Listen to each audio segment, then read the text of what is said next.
যোৰহাটৰ বিজ্ঞান আৰু প্ৰযুক্তিবিদ্যা প্ৰতিষ্ঠানৰ প্ৰাংগণত জুবিন গাৰ্গৰ সমন্বয় ক্ষেত্ৰ আৰু প্ৰতিমূৰ্তি নিৰ্মাণৰ শুভাৰম্ভণি। উল্লেখযোগ্য যে যোৰহাট বিজ্ঞান আৰু প্ৰযুক্তিবিদ্যা প্ৰতিষ্ঠানত হিয়াৰ আমঠু প্ৰায়ত জুবিন গাৰ্গৰ 53তম জন্মদিনৰ লগত সংগতি ৰাখি যোৰহাট সমষ্টিৰ বিধায়ক হিতেন্দ্ৰনাথ গোস্বামীয়ে যোৰহাটৰ ৰাইজৰ বাবে জুবিন গাৰ্গ সমন্বয় ক্ষেত্ৰ আৰু প্ৰতিমূৰ্তি ফিটা কাটি শুভাৰম্ভণি কৰে। সৌভাগ্যৰ বিষয় বুলি ভাবোঁ আমাৰ সকলোৰে কাৰণে, যোৰহাটবাসীৰ কাৰণে, যে জুবিন গাৰ্গৰ আকস্মিক বিয়োগে আমাক সকলোকে ম্ৰিয়মান কৰিছিল। এতিয়াও যথেষ্টখিনি মানুহৰ মাজত প্ৰশ্নবোধক চিন আছে, এইবোৰ সময়ত নিশ্চয় তাৰ সিদ্ধান্ত হ'ব। কিন্তু আমি এটা কথা ভাবিছিলোঁ যে জুবিনৰ আজি জন্মদিন, 53 সংখ্যক জন্মদিন, আৰু তেওঁৰ জন্মদিনত আমাৰ এটা ইচ্ছা আছিল, সকলো এই অঞ্চলৰ যিসকল যুৱক আছিলে, যুৱতী আছিল, আমাৰ সহকৰ্মী আছিল, কলেজৰ প্ৰিন্সিপাল, আমাৰ DC চবৰ লগত আমি এটা আলোচনা কৰিছিলোঁ।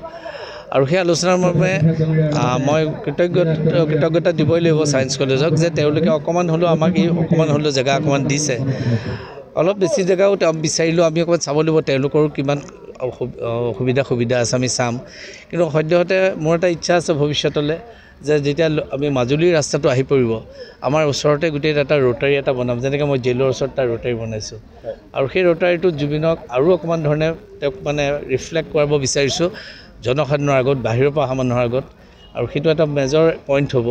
এইটো মোৰ মনৰ আমাৰ সপোন এটা আছে, সকলোকে লৈ পেলাই আমি সপোন দেখিছোঁ। আৰু সেইকাৰণে আমি সদ্যহতে মাননীয় মুখ্যমন্ত্ৰীয়ে এটা কথা এবাৰ আমাক কৈছিলে, যে প্ৰতিটো বিধানসভা সমষ্টিত পাৰিলে জুবিনৰ এটা প্ৰতিমূৰ্তি আমাৰ ফালৰ পৰাও বিধায়কসকলেও কৰিব লাগে। গোটেই বিধায়ক মানে অকল আমাৰ বিধায়ক নহয়, গোটেই অসমৰ বিধায়ক চবেই কৰিব লাগে। আৰু সেইকাৰণে মই থেংক ইউ দিছোঁ যে আমাৰ অঞ্চলৰ যুৱকখিনিক, মই কাৰো নাম ল'লে দিগদাৰ হ'ব, এটা দুটা নাম নলওঁ, তেওঁলোকৰ আগবাঢ়ি আহিছে। মোতকৈও তেওঁলোকৰ আগ্ৰহটো বেছি আছিল সেই সময়ত। আমি জেগাটো ক'ত ল'ম এই কথাবিলাক লগত চিন্তাত আছিলোঁ, কিন্তু তেওঁলোকে আগবাঢ়িলে। মই এইটো জানো যে ছায়েন্স কলেজৰ কিছুমান বাধ্যবাধকতা থাকে, সেইটো কাৰণ গভৰ্ণমেণ্টে তেওঁলোকক এলট কৰা মাটি, গতিকে গভৰ্ণমেণ্টৰ লগত মই নেগ'চিয়েট কৰিম। আমাৰ চৰকাৰ যিহেতু আছে, অলপ হ'লেও এই মাটিখিনি অলপ এটা পাৰ্ট আমি ল'ব লাগিব। আৰু ওচৰতে আমাৰ গাৰ্লছ হোষ্টেলটো আছে, তেওঁলোকৰ ছিকিউৰিটিৰ কথাও আমি চাব লাগিব। সকলোবিলাক উলিয়াই আমি কামটো শুদ্ধভাৱে কৰিম। আৰু মই এই ক্ষেত্ৰত কৃতজ্ঞ যে আমাৰ DC is a new face আমাৰ কাৰণে, যোৰহাটত নতুনকৈ আহিছে। মই আজি 35 বছৰ আগতে বিধায়ক হৈছোঁ, বহুত দীঘলীয়া জাৰ্ণি, কিন্তু মই 2-এজন আগতেও ভাল DC আছিল, কিন্তু he is one of the best. মোৰ দৃষ্টিত তেওঁ বুজি পায় কথাবিলাক, আৰু য়ং এনাৰ্জি থাকিলে আমাৰ কাৰণেও সহজ হয়। আৰু প্ৰিন্সিপালো তেখেতৰ কিছু বাধ্যতা থাকিলেও তেখেতে হি হেজ অলছ' একচেপ্টেড। আৰু বিশেষকৈ আপোনালোকৰ যুৱকসকল, মহিলাসকল, ইয়াৰ যিখিনি মানুহ, তেওঁলোকৰ কাৰণে এইটো আজি সম্ভৱ হৈছে। এইটো আমি নাই, কিমান দিন নহয়, 3 মাহৰ ভিতৰত কৰিব লাগিব। এইটো মোৰ দিছে, কাৰণ আমি যোৰহাটৰ সেইকেইটাও চাই আছোঁ। আমাৰ জেলৰ ওচৰত যিকেইটা মূৰ্তি, ইয়াত আমি এইটো চাওঁ, খালি চবৰ লগত এবাৰ আলোচনা কৰি মূৰ্তিটোৰ কেনেকুৱা হ'ব। হাইটটো আমি খুব বেছি নকৰোঁ, এটা নৰ্মেল হাইট কৰিম, কিন্তু বেছি হাইটটো আমি তালৈ ৰাখিছোঁ, বুজানে? এইটো কাৰণে একেলগে দুটা হ'লে কম্পিটিশ্যনৰ নিচিনা হ'ব। এইটো এটা আমি বছৰেকত শ্ৰদ্ধাঞ্জলি কৰিব পৰাকৈ আমি হাইটটো দিম, যিটো আমি কৰি আছোঁ। আজি কৃষ্ণকান্ত ৰাধাকান্ত সন্দিকৈ ভৱনত আপুনি পদ্মনাথ গোহাঁই বৰুৱা ডাঙৰীয়া, শৰৎ গোস্বামী ডাঙৰীয়া, এইবিলাক আমি কৰাইছোঁ, আৰু সেইবিলাক এটা ভাল চাইজে আছে। গতিকে ইয়াত অকণমান ইফাল সিফাল হ'ব পাৰে, গতিকে আমি আলোচনা কৰি ফাইনেল কৰিম, কিন্তু খুব হিউজ এটা আমি ইয়াত নকৰোঁ। কেলৈ হিউজটো মই তাৰ কথা ভাবিছোঁ, আৰু সেইটো কাৰণে অসম চৰকাৰ আগবাঢ়ি আহিব।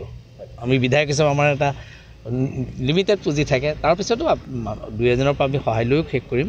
গতিকে এইখিনি কথা, আৰু মই পুনৰ কৈছোঁ, এই গোটেই কামখিনি আমাৰ ইয়াৰ মানুহে কৰিব, মই কেৱল পিছফালৰ পৰাহে থাকিম, তেওঁলোকে কৰক যাতে বস্তুটো তেওঁলোকৰ মনোগ্ৰাহী হয়। আৰু ছাৰ, প্ৰতিমূৰ্তিটোৰ লগতে যিহেতু এটা ডাঙৰ এৰিয়া ইতিমধ্যে ঠিক কৰি উলিয়াইছে, এই গোটেইখিনি মই আপোনাক কৈছোঁ, এইটো কণ্ট্ৰভাৰ্চিত নাযাওঁ, আমি কিবা এটা ভাল কামেই কৰিম, কিন্তু অকণমান হ'লেও প্ৰিন্সিপালজনকো আমি অকণ সকাহ দিব লাগিব ন। তেওঁ এখন এইটো চাই আছে, গভৰ্ণমেণ্টৰ লগত মই নেগ'চিয়েট কৰি পেলাই আমি মাটিখিনি উলিয়াই ল'ম, আৰু সেই মাটিখিনি উলিয়াওঁতে যাতে ছায়েন্স কলেজৰ কোনো অপকাৰ নহয়, আমি সেইটো চাম। আৰু এই পাৰ্কখনো ছায়েন্স কলেজৰে পাৰ্ক হৈ থাকিব, মানুহ আহিলে তেওঁলোকেও চাবলৈ পাব, তেওঁলোকৰ মানুহখিনি, কাৰণ কলেজৰ ল'ৰা ছোৱালী ইয়াতে সন্ধিয়া সময়ত বহিব পাৰিব। আৰু এটাই ঠিক যে আজিকালি আমি ভাল কাম কৰিবলৈ গ'লেও কেতিয়াবা বেয়া কাম কিছুমানো হয়, সেইকাৰণে সেইদিনা আমি আলোচনা কৰিছিলোঁ, খুব পজিটিভ আলোচনা। আমি সন্ধিয়াৰ পাছত পাৰ্ক খোলা নাৰাখিম, বুজি পাইছা? এইটো পজিটিভ এটা ভাৱত কৈছোঁ। এটা দিন আহিব, বহুত আমি হয়তো নাথাকিম পৃথিৱীত, ৰাতি দিনো চলি থাকিব। উক্ত কাৰ্যসূচীত যোৰহাট জিলাৰ আয়ুক্ত জয়শিৱানী, 22 নং পশ্চিম হোলঙাপাৰ পঞ্চায়তৰ সভানেত্ৰী ৰূপা বৰা, হোলঙাপাৰ জিলা পৰিষদৰ সদস্য ৰূপক ৰঞ্জন শইকীয়া উপস্থিত থাকে সমান্তৰালভাৱে শুভাৰম্ভণি কাৰ্যসূচীৰ লগত সংগতি ৰাখি জুবিন গাৰ্গ দেৱৰ 53 সংখ্যক উপজাতিৰ কেক কাটি উপস্থিত ৰাইজ ছাত্ৰ ছাত্ৰীৰ উপস্থিতিত প্ৰাণৰ শিল্পীগৰাকীক শ্ৰদ্ধাৰে সোঁৱৰে সমষ্টিৰ হিতেন্দ্ৰনাথ গোস্বামী ডাঙৰীয়াই আমাক যিহেতু যথেষ্ট কষ্টৰে আমাক এই অনুষ্ঠানভাগি আগবঢ়াই দিছে বৰ্তমান আমাৰ যি যোৰহাট মাজুলী সংযোগী দলঙৰ এই দুৱাৰ মুখতে আচলতে এই অনুষ্ঠানভাগি বৰ্তমান কৰিছে আৰু তাৰ 4 ৰাউণ্ডতে এটা ডাঙৰ প্ৰতিমূৰ্তি দিব বুলি আমি জানিব পাৰিছোঁ আৰু এই অনুষ্ঠানটোলৈ আচলতে বিশেষভাৱে তেখেতক মই কৃতজ্ঞতা জনাইছোঁ আৰু আমাৰ যোৰহাট বিজ্ঞান আৰু প্ৰযুক্তিবিদ্যা প্ৰতিষ্ঠানৰ অধ্যক্ষ ডাঙৰীয়াকো এই মাটিখিনি আমাক দিয়াৰ বাবে ধন্যবাদ জ্ঞাপন কৰিছোঁ